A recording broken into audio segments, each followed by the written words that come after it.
Hello, thanks for joining us. This is Nationwide. I'm Ruth Aguela. The remains of 20 out of 36 military officers and soldiers killed in combat and air crash in Niger State between August 13 and 14, 2023 have been buried at the National Military Cemetery in Abuja.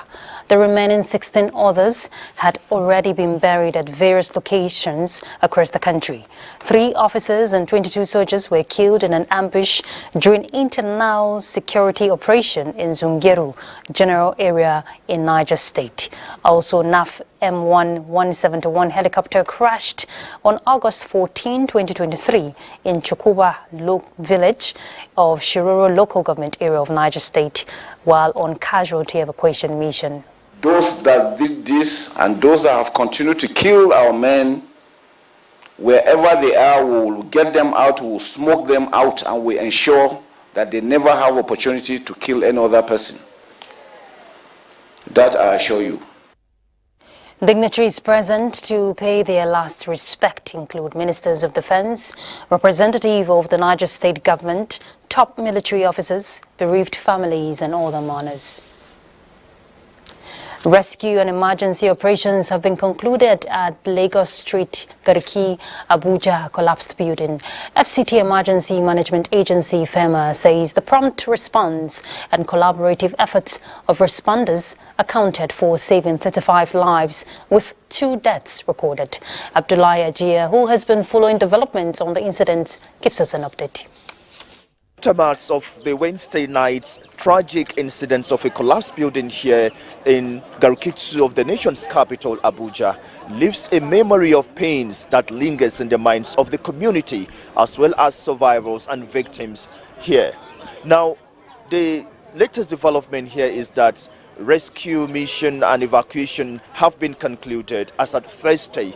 Now, the adjoining structures to the collapsed building have been earmarked by the Development Control Department of the FCTA for demolition. The survivors, whom say they have lost virtually everything to the collapsed building, are appealing to government and relevant authorities to come to their aid so that they can start life all over again.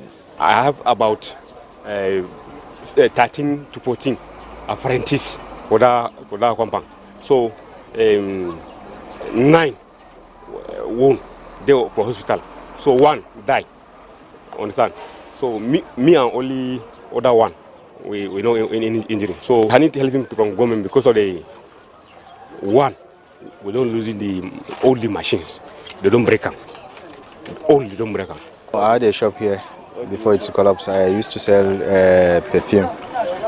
Yes, oil, perfume, and this Traramota, all this. I'm feeling very bad because I can say I lost most of my things. I asked government to do something so that they help us because now we don't know where to go and what to do.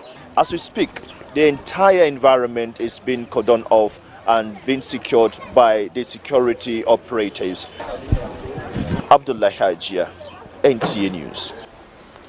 Thank you, Ajia. And if we recall, when the incident occurred, FCT Minister Nyesom Wike ordered the arrest of the owner of the 2-story building at Lagos Street, Garki, Abuja, that collapsed, killing 2 persons with 37 others injured. The minister has also offered to offset the hospital bills of victims.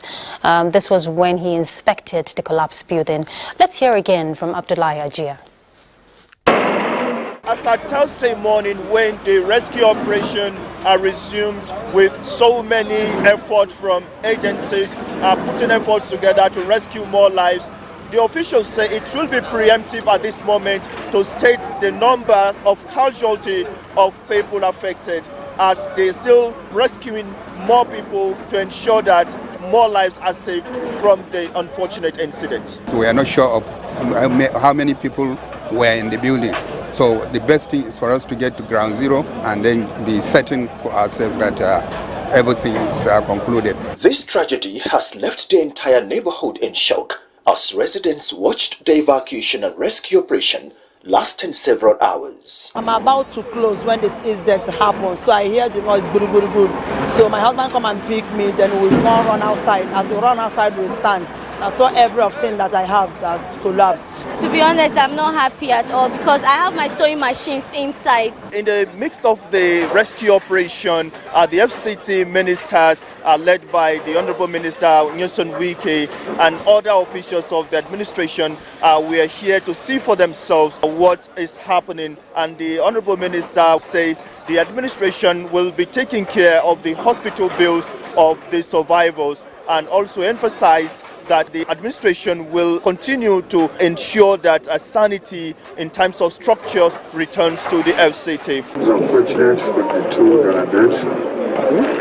I will please pray to the permanent secretary to make sure that funds are raised to pay the hospital bills of those who were rescued, so that we don't want to hear any other thing that passed on. Heads of agencies, security organizations, as well as the SAPI of Garki were among the early callers to the scene. Abdullah Hajia, NTA News.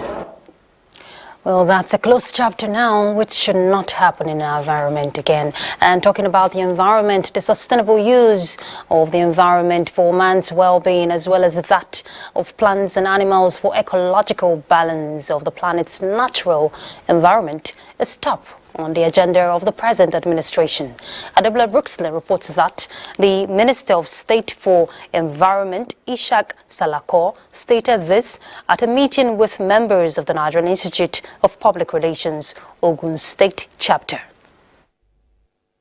Nigeria is facing a lot of environmental challenges, from deforestation, from desert encroachment, from land degradation, flood, gully erosions, climate change, and so on and so forth. The use of the environment and the way we use it, sustainable use of it, must become obligatory civic duties that we are all. It's not that if you don't do it, you go to jail or anything, but you can be fined.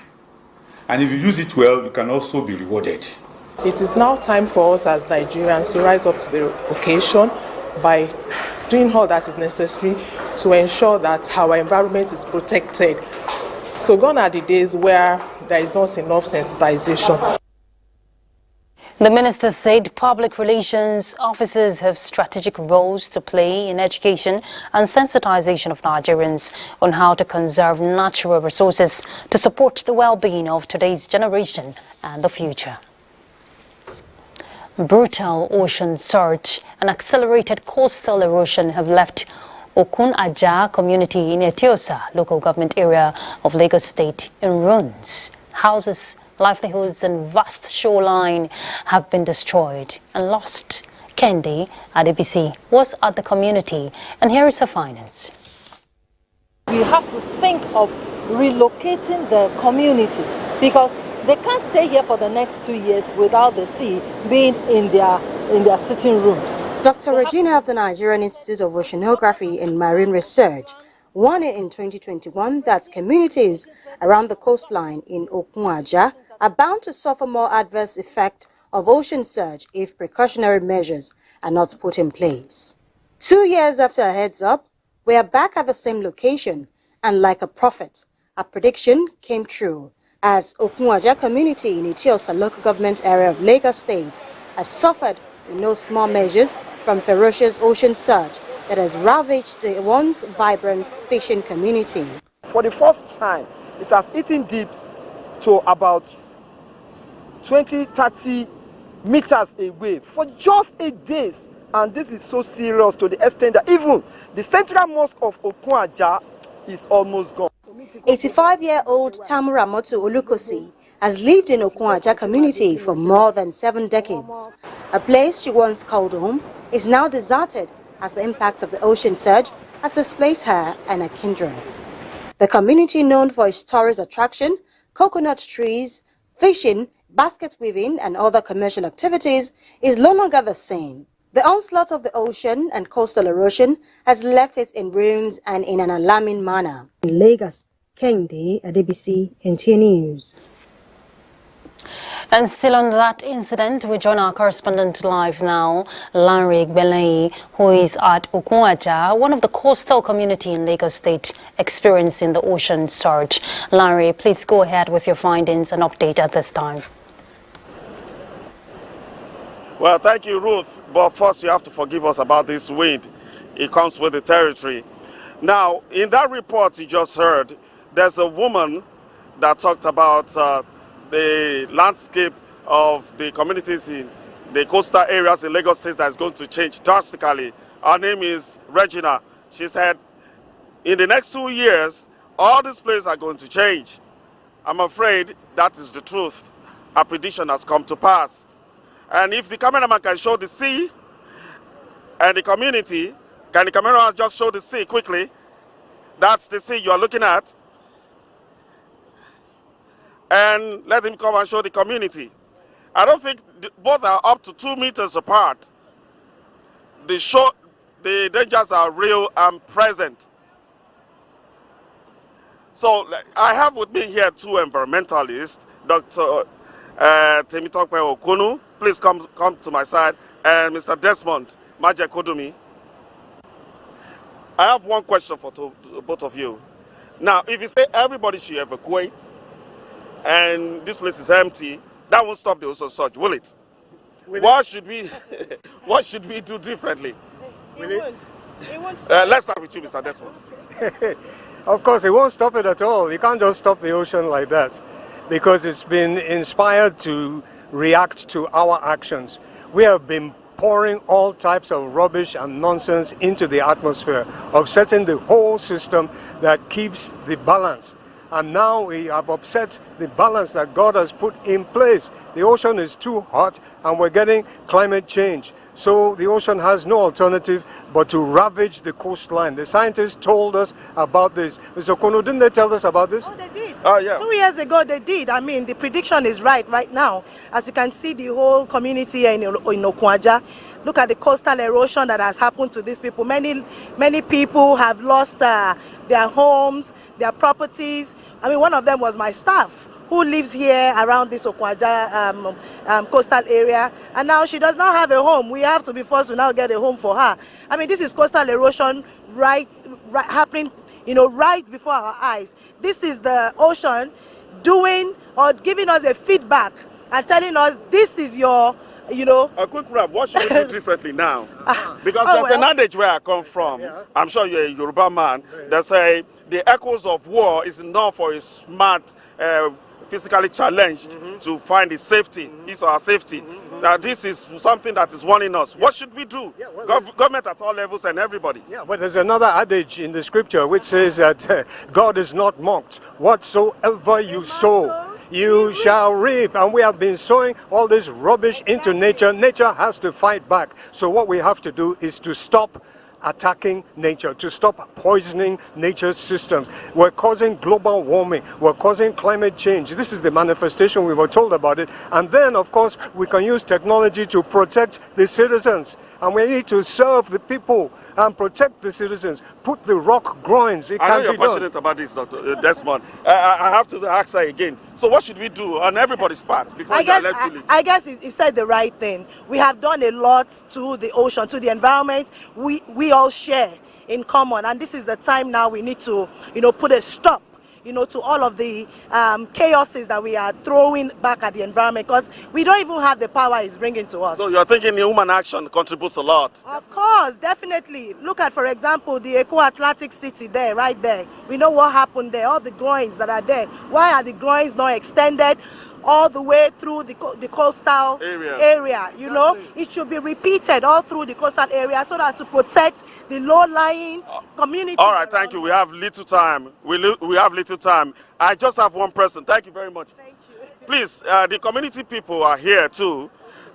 What are you doing to adapt? Please excuse us. What are you doing to adapt to this? There's nothing we can do to adapt to it. Only to beg, to call on the government, to beg them to do something about this ocean surge before it carries all our houses away from this place. There's no other place to go than to call on government to help us make sure they should put breakers. I'm sure the government is hearing you. Well, Ruth, that's all we have. That's all the time we have for you. It's back to you.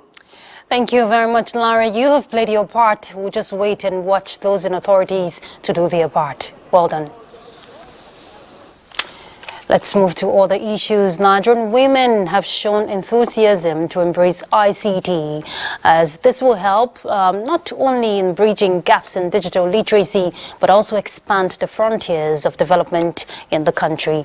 If well tapped, Nigeria's First Lady Oluremi Tinubu stated this at a closing ceremony of the Maiden Renewed Hope Initiative NITDA Women ICT Training and Empowerment in Abuja. State House correspondent Adeni Taiwo reports.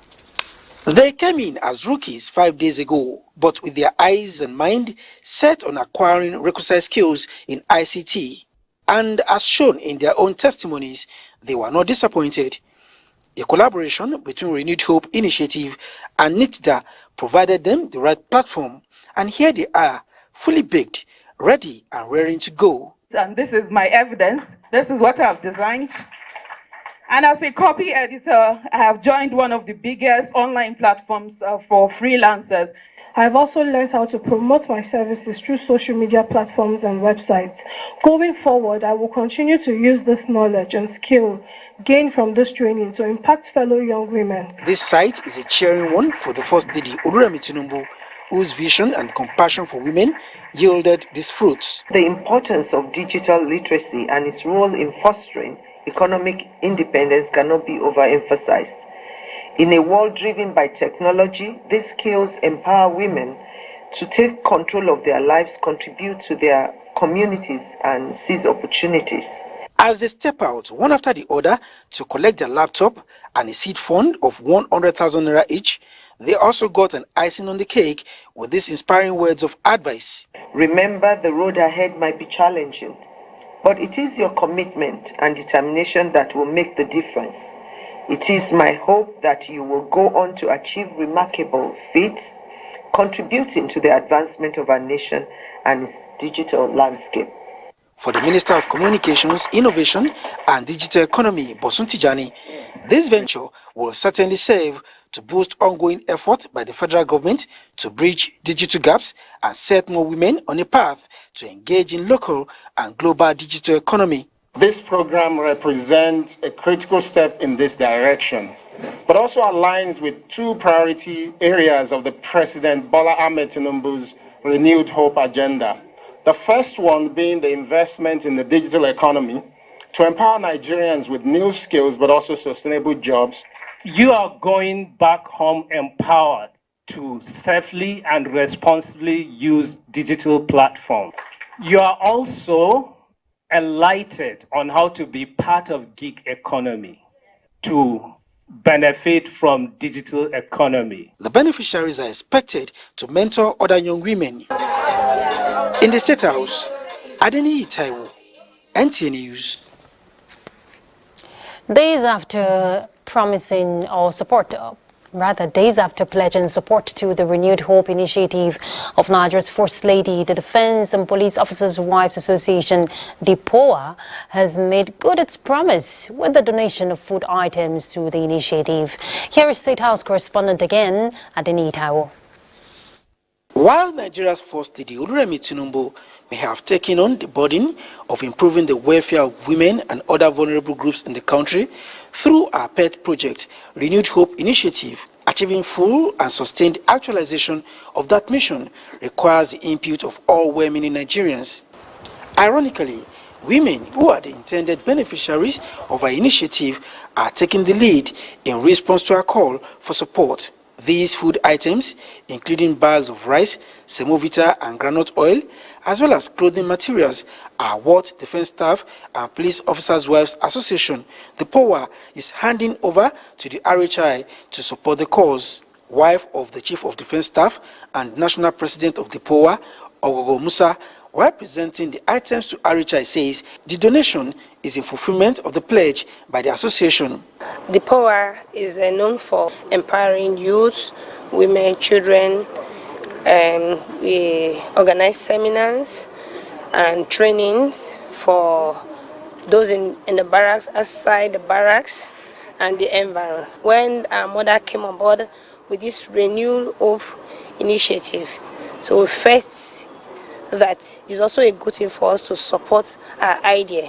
Receiving the items on behalf of the First Lady, a member of the Renewed Hope Initiative Governing Board, Professor Afsatu Ganduje, appreciated the POWA for the gesture with a promise that the items will be judiciously distributed to the needy. This is exactly what we require in Nigeria. This is what is going to bring love, care and unity among all of us. So the project is not just for First Lady, it is for all Nigerians. We are calling on all willing groups and individuals who really want to partner with us, that we are ready. The story of collaboration for empowerment is expected to continue as more well-meaning Nigerians lend their support to the cause. In Abuja, Adeni Itaiwo, NTA News. The ECOWAS Commission says all options are still being explored to restore constitutional order in Niger. President, ECOWAS Commission Omar Toure, in a press briefing in Abuja, says ECOWAS is not planning an invasion of Niger, which is a member of its community. Let's hear more details from political correspondent Fisayo Ogunfuyi. It has been a tense few weeks within the West African community. The military disruption of democratic governance in Niger gave the ECOWAS Authority of Heads of State and Government an uncompromising picture that a wolf was already in the yard. 4 out of 15 countries now in the grip of khakis was a threat it had to confront. The levers to push in the face-off seem to be the bone of contention, as the president of the commission says it has backed and will bite, but in the interest of the citizens within the sub-region. Omar Aliu Toure says drums of war is not the only tune being played to bring Niger back into the West African party. ECOWAS has neither declared war on the people of Niger, nor is there a plan, as it is being purported, to invade the country. The ECOWAS Authority of Heads of State and Government has only activated a full-scale application of sanctions, which include the use of legitimate force. ECOWAS says it is employing elements of its instruments, including an engagement with military authorities, as evident in its missions to Niger, seeking a resolution and a return to constitutional order. So while we are determined to bend over backwards to accommodate diplomatic efforts, we are not unaware of the true intention of some of the members of the military leadership. ECOWAS, however, maintained its determination to end the ugly trend of military takeovers in the sub-region. In Abuja, Fisayo Ogunfuyi, NTA News. Right, we'll pause from this end because we head into Lagos to join Adeola to pick up with more reports from her end. Adeola. Thank you, Ruth. Finding a lasting solution to security challenges in the country is now looking brighter as the 24th edition of the Nigerian Army Combat Service Support Training has provided the needed impetus to rejigging tactical readiness. At the close of the training in Lagos, the Chief of Army Staff, Lieutenant General Taoreed Lagbaja, assured members of the public that the Army is better positioned and fortified to achieving this mandate. Olumide Guntola reports. With the theme Sustainable Logistics Support System for the Nigerian Army towards achieving constitutional responsibilities within joint environment, the Nigerian Army is harnessing its potentials internally and externally to restore normalcy, Through the 2023 Combat Service Support Training, represented at the event, the Chief of Army Staff, Lieutenant General Tarid Lagbaja, emphasized the importance of maintaining loyalty to the Federal Republic of Nigeria. He assured members of the public that the Nigerian Army remains committed to its roles, both in times of peace and conflict. The exhibition stands and displays by both military and civilian exhibitors speak volume of the Nigerian Army breakthrough in terms of locally made weapons. These efforts will no doubt reduce usage of foreign exchange, since they are locally produced, has a ripple effect on our local economy, and it will enhance our operational capability, since these items are at our beck and call. So we partner with them so that we can, this thing hitherto imported into the country can be locally produced within the country. So efforts are in this direction towards meeting some of our local defense needs. The training also provided opportunity for the Nigerian Army to foster civil-military relationship through a medical outreach for residents of Mushin area of Lagos State, among other projects. In Lagos, Olumide Guntola, NTA News. And scrambling for sustainable way of encouraging exports, the Presidential Enabling Business Environment Council says 21 laws inhibiting ease of doing business in Nigeria have been amended while codifying Executive Order 01.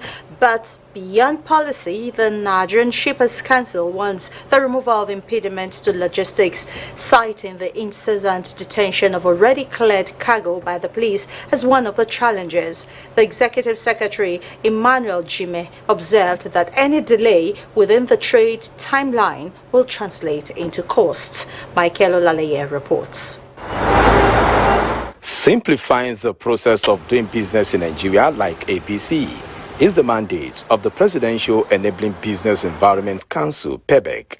And since inception in 2016, different reforms like reduction of agencies at the nation's ports are indicators of being on the right path. This review meeting with major stakeholders is to re-evaluate the efficiency of various reforms and make suggestions for future amendments. And while the prospect of creating a single interface is high, PEBEC hinted on the introduction of default approval. When default approval kicks on, you don't, as an exporter, need to necessarily notify the FDA. What we just need to do is to request for the issuance of a certificate. And what we have also done, because we've also sufficiently engaged the legal community, because we want this act also to be tested. The Nigerian Shippers Council believes stabilizing the Naira in the international market rests solely on the volume of exports, and it is complementing policy direction with facilitation of trade, knowing fully well the implication of delaying one. We've identified them. It's now for us to aggregate these challenges and then address them. Because it's not just the tariff, there's also the process for getting these goods outside the country. Now, each government agency represented here will now need to go back and look at their processes. All of us must come together and see how do we remove the number of the time to export, at our port to the sub-Saharan average. Reducing the checklist for export goods and understanding the import procedures of cargo destinations are suggestions stakeholders agreed will fast-track the goal of boosting trade. In Lagos, Michael Olaleye, NTA News. Those are the stories from Lagos for now, but do not forget that you can still follow this news broadcast live on our website at nta.ng/live and on our other social media handles displayed on the screen for updates. Asmao Habibu Shagari in Sokoto has the next set of reports, but that will be after this break. To stay.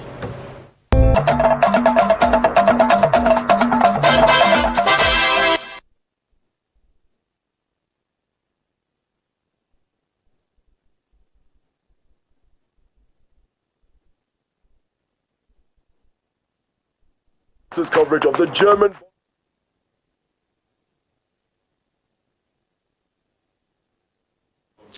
All right, Asmao there in Sokoto seem not to be ready, but We'll connect again when we can get that ready. Okay, I hear she's back. Asmao. The emergency intervention to persons affected by the 2022 flood and most vulnerable persons in Sokoto State. Dalhata Abdullahi reports.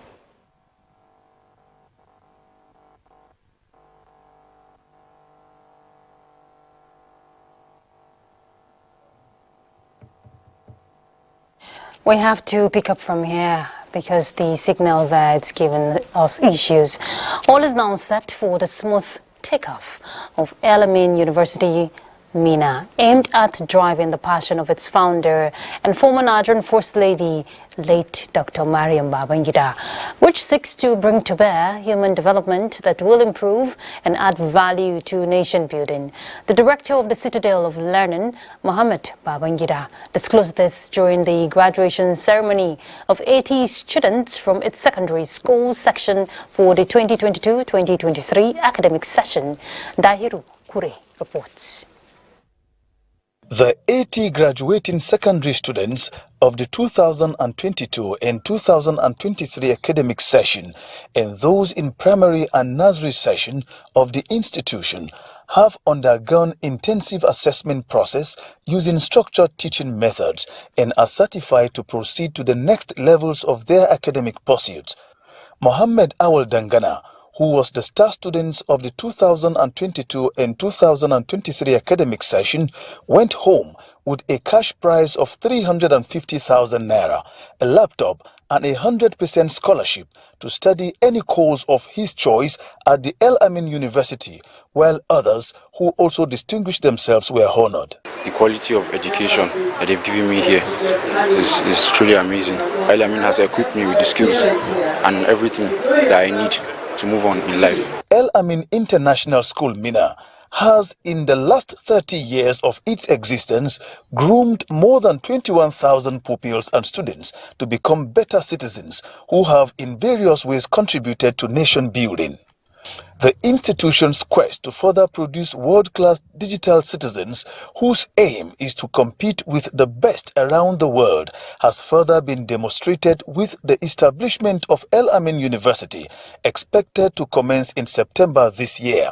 For us in El Amin, we're striving for success, and the next thing that we decided to do was to establish the university. All the children that pass out of El Amin at any level, the nation should expect the best. We're adding to the value of nation building by producing well-educated, well-skilled students, and that is what the nation would receive. I did congratulate the late Mariam Babangida. Her dream has come true because we have an El Amin University. The university, which is an offshoot of the El Amin International School Mina, will commence with 2 faculties of natural and applied sciences, management and social sciences that will run 19 programs with more faculties and schools to be added as the year goes by.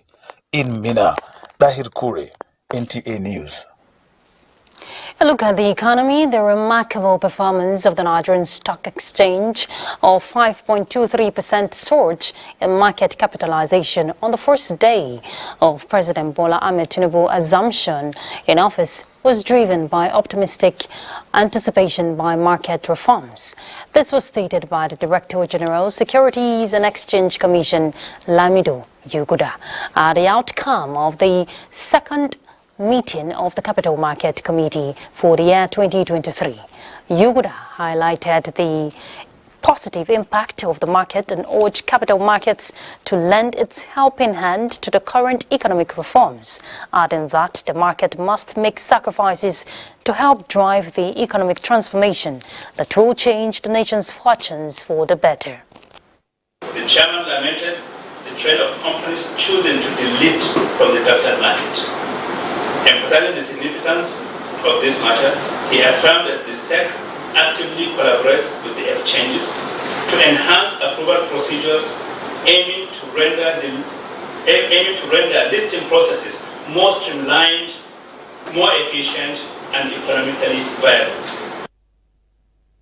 He also explained that, as at December 2022, Unclaimed dividends rose from 189 billion naira to 190 billion naira presently. The Commission says the e-Dividend Mandate Committee has provided update on project to enhance the e-Dividend portal in collaboration with the Institute of Capital Markets Registrars and the Nigerian Interbank Settlement System. Sellers of livestock in the popular Oko market have cried out for help, citing the deplorable state of the market as dangerous to their health. They are calling on government for urgent intervention to enable them do their businesses efficiently and effectively. Susan Esu, who visited the market recently, tells us the situation as it is.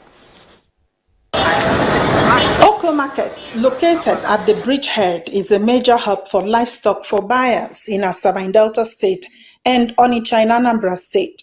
Livestock ranging from chickens, goats, cows, and rams can be found here all year round and at very affordable prices. However, this market, as the rains begin to intensify, is in a very deplorable state. One could best describe it as an eyesore. Aside from being bumpy, the sight of animal dung littered everywhere is enough to scare life out of a potential customer. Even this reporter had a difficult time maneuvering through the market in search of news. The people say they have done everything possible within their powers to clean up the market, but their effort is not enough. They say the condition of the market has affected patronage as buyers are scared of coming in. They look for supply. We don't see supply for. They are appealing to government to step in to assist them in any way possible. May government come, may them come help us, erosion, water, everywhere don't spoil. 2 in 1, may government fee help us, even though na call bets, may them do and so that all this potopoto will stop. In Asaba, Susan Esu, NTA News. And we're joining Susan live again at the Oko market for a live update. Susan, you're presently there. So what are you seeing around you? What do you want to tell us? All right, thank you. I am Ruth. Good afternoon. Good afternoon. We are right in front of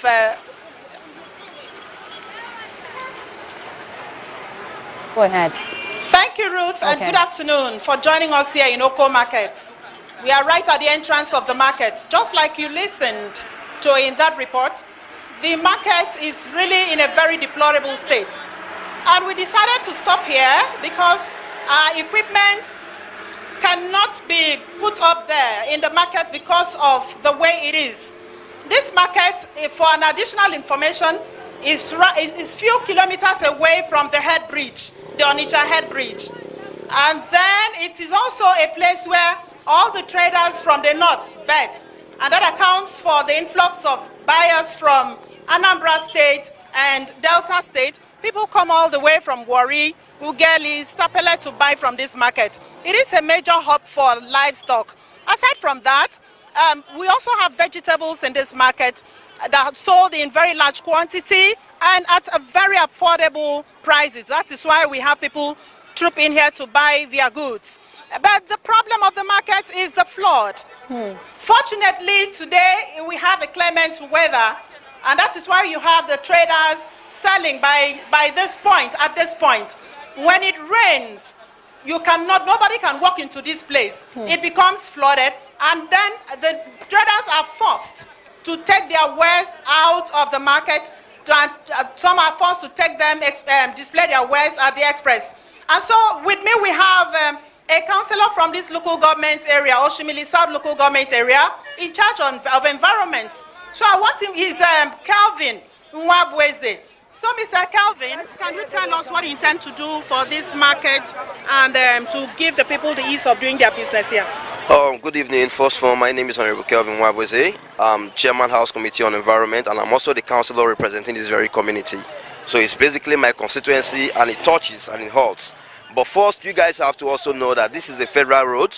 It leads to Amai, Kwale, down, and our area is flood prone. That's why most of the time the road has become much capital intensive for the state government. But even as at that, the state government through Setraco has awarded this contract to make this road accessible and help ease the market challenges. Considering the fact that this place has become a major commercial hub, it has become a necessity for the state government to come into. But basically, in as much as the state government is doing that, we have also called on our Senator Barrister Ned Nwoko, which we believe he will be presenting the bill and the proposal to this Federal National Assembly, so that they can actually come and be of help to assist the state government to get this road properly done. But having said that, Setraco is already on it, and we're begging the state government to speed up with the activity so that it can be done in good times. Also, my local government chairman, Honorable Dr. Obi Kelvin Ezenyili, has been making efforts to the effects, most times with port sand, laterite and all of that to make it faster. All right. Thank you. Thank you, Mr. Kelvin. And that's just it about it from here. And so we'll pause here for a break, as Nationwide will continue shortly with Ruth Agweli.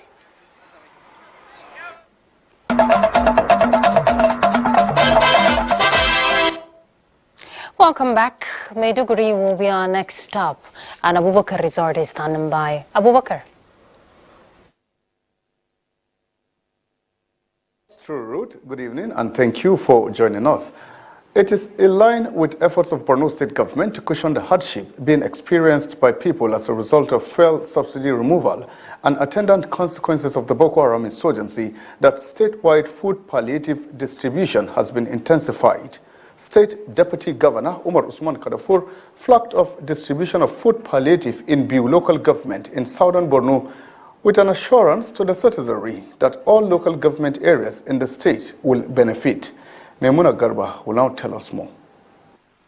For weeks, Borno State government has been distributing food palliative, with the gesture now extended to Biu Council area in southern Borno, where 7,600 bags of rice and semovita have been distributed to the needy and vulnerable in the society. Borno State Deputy Governor Umar Usman Kadafur said modalities for the distribution to reach all beneficiaries have been mapped out and urged the people to conduct themselves in an orderly manner for a peaceful distribution. He said all local governments in the state will benefit from the palliative from state and federal government support. This marks the official launch of the palliative in the other part of the state, especially southern Borno. So very soon we are going to start distributions in all other local governments.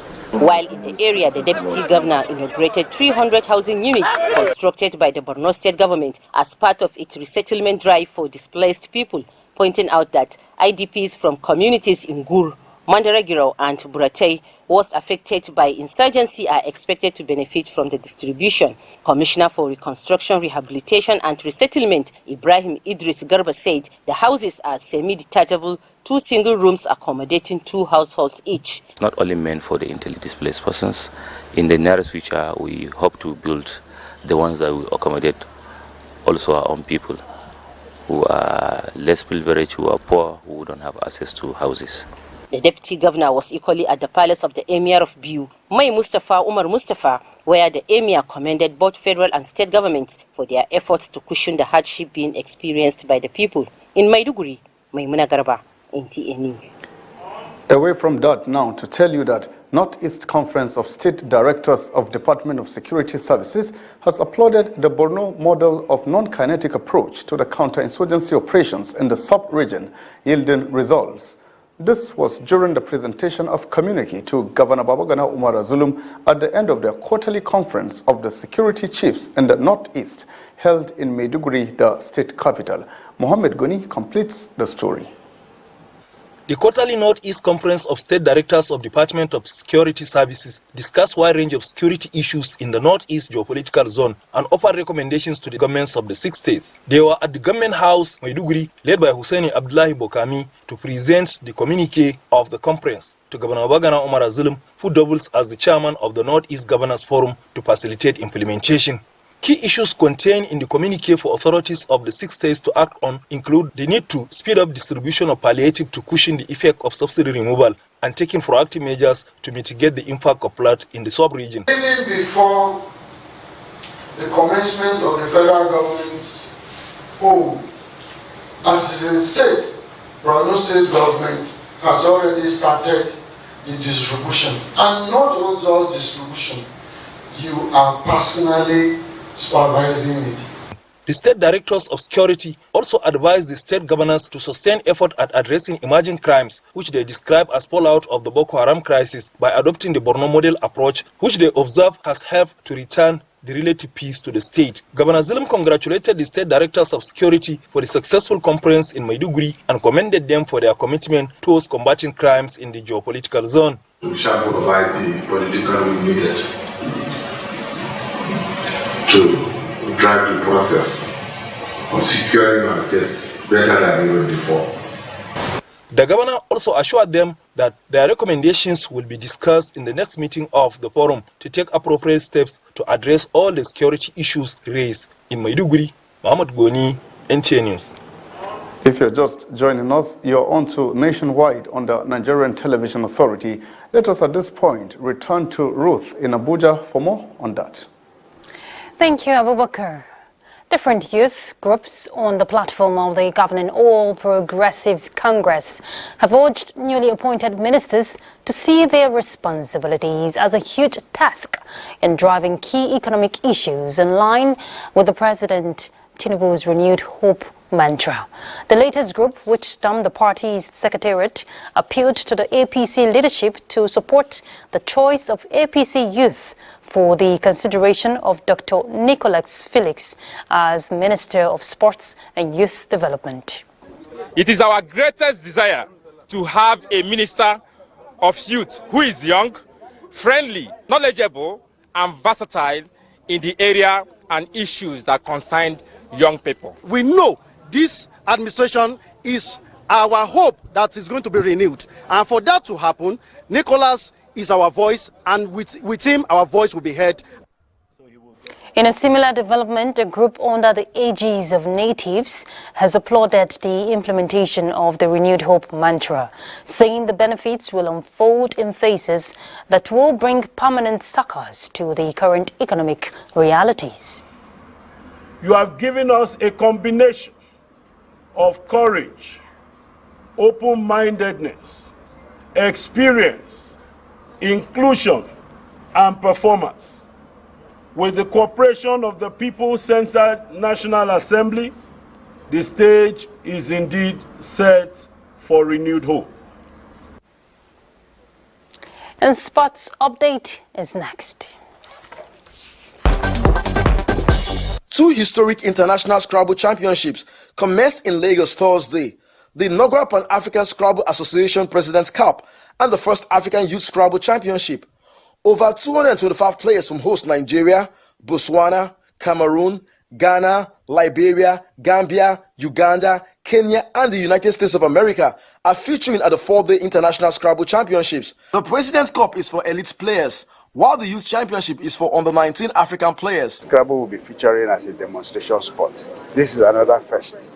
So you can see that the barriers militating against the progress of the game in times past are beginning to be removed. For the other countries, it will be a good test of where they are actually. They'll be able to gauge their strength and will be able to come to the next championships in 2 years to see how better they can do. But I think I can easily call this to be a Nigerian top finishing event. The Nigerian Fencing Federation is collaborating with Fencing in Diaspora Foundation to raise the profile of the sports in the country so as to develop future Olympians.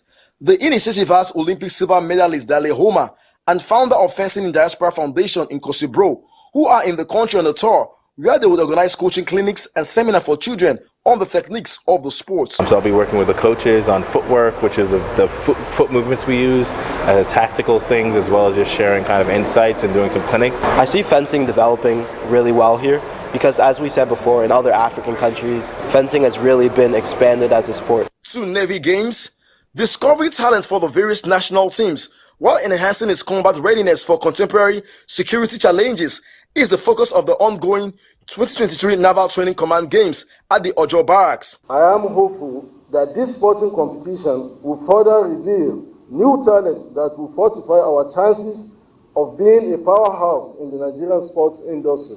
The athletes are competing in football, handball, basketball, and swimming. With Sports Update, Gift George, NTA News.